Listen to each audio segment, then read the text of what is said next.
You think you'd never join a cult. Most people do. That's the terrifying part. Nobody wakes up one morning wanting to surrender their identity to a stranger.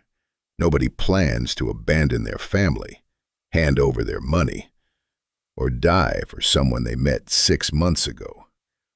And yet thousands of intelligent people have done exactly that. They were not stupid, I can tell you that. But someone understood human psychology better than they understood themselves. And you have to know, the techniques cult leaders use are not rare. You've probably experienced pieces of them already. At work, in relationships, online. But before we get there, you need to understand how this actually begins. Because cults rarely start with fear. They start with love. Charles Manson didn't look like a monster at first.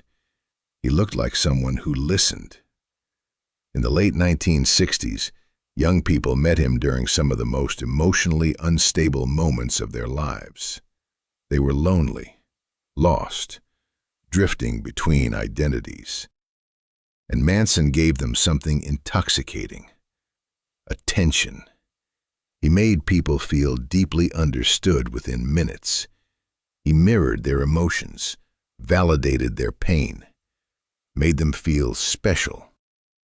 Psychologists call this love bombing, an overwhelming flood of affection, approval, and emotional intensity designed to create rapid attachment. And here's the disturbing part.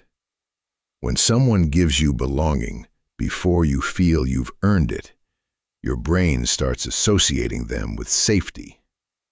That's why people ignore red flags early, because emotionally, it doesn't feel manipulative. It feels like relief. Wait until you hear what happens after that, because love bombing is only step one. The real trap begins once your identity starts merging with the group. Jim Jones understood this perfectly. Before he became one of history's most infamous cult leaders, he was seen as a progressive preacher.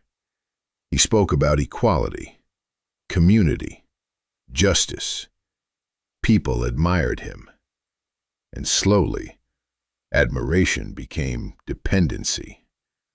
Jones didn't immediately demand obedience.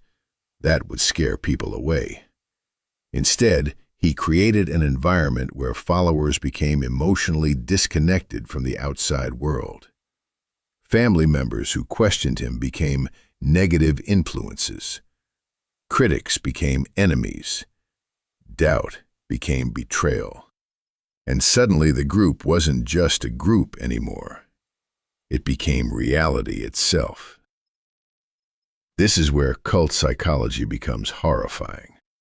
Because once a person's entire emotional world depends on the group, leaving starts to feel psychologically similar to dying.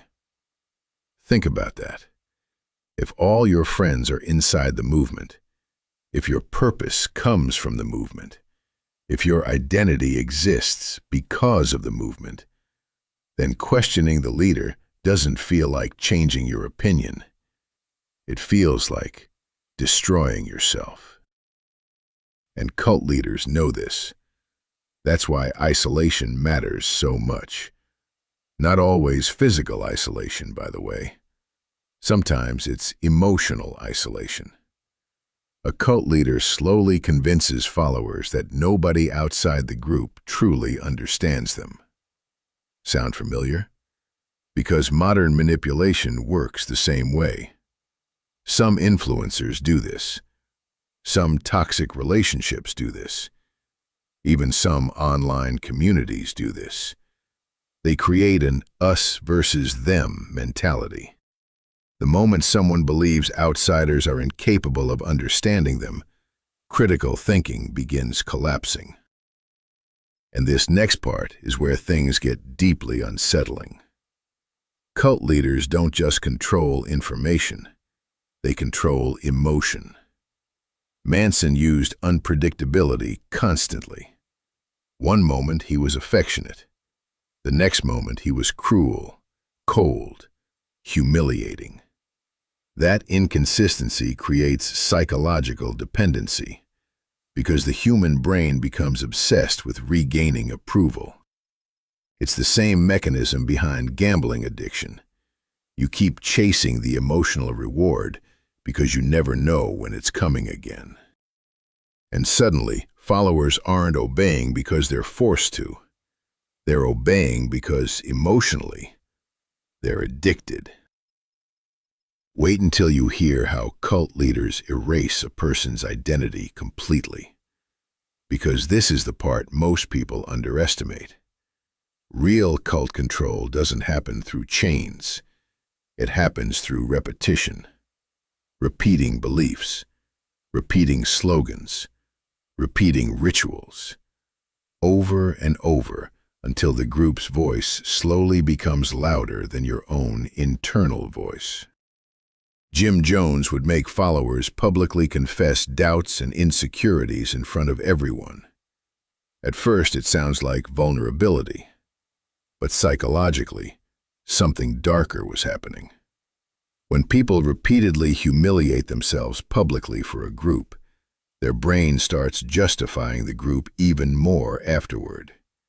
Because admitting this was all manipulation would create unbearable cognitive dissonance. The deeper someone sacrifices for a belief system, the harder it becomes to escape it.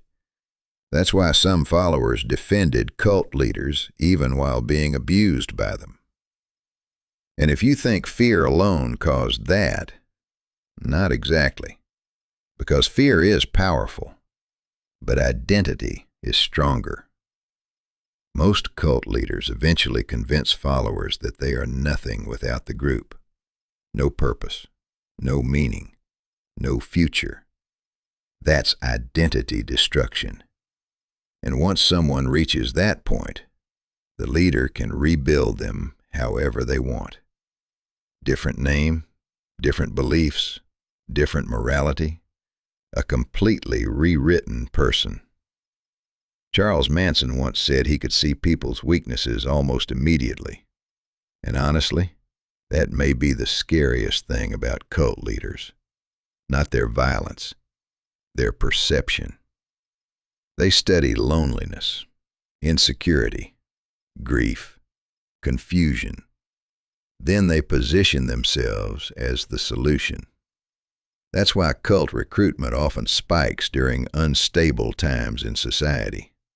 People crave certainty when life feels chaotic, and certainty is seductive, even fake certainty. But here's the biggest misconception about cults. People imagine dramatic compounds in the middle of nowhere. The reality is much more uncomfortable. Cults can exist around ideologies, around creators, around relationships, around self-help movements. Anywhere a person is discouraged from questioning authority, manipulation can grow. And this is the moment where everything changes. Because the true power of cult leaders was never mind control in the sci-fi sense. It was emotional engineering. They didn't hypnotize people. They slowly reshaped their environment until obedience felt emotionally logical. That's what makes this so dangerous. Because under the right circumstances, almost anyone becomes vulnerable.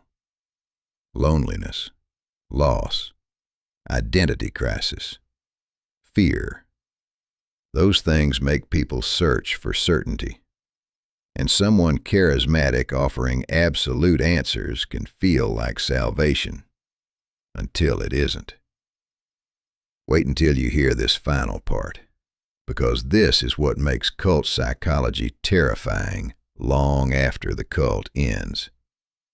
Many former followers say the hardest part wasn't escaping physically. It was learning to trust their own thoughts again. Imagine that. Reaching a point where your own mind no longer feels fully yours. where every decision feels haunted by someone else's voice. That's the real damage cult leaders leave behind. Not just trauma, dependency. And maybe that's why these stories fascinate people so much. Because deep down, they force us to confront something uncomfortable about human nature. Most people think manipulation looks obvious, but the most dangerous manipulation feels like love, purpose, belonging, certainty, at least in the beginning. And the line between guidance and control is much thinner than people want to believe. Which means the real question isn't, how could they follow someone like that? The real question is, under the wrong circumstances, who could?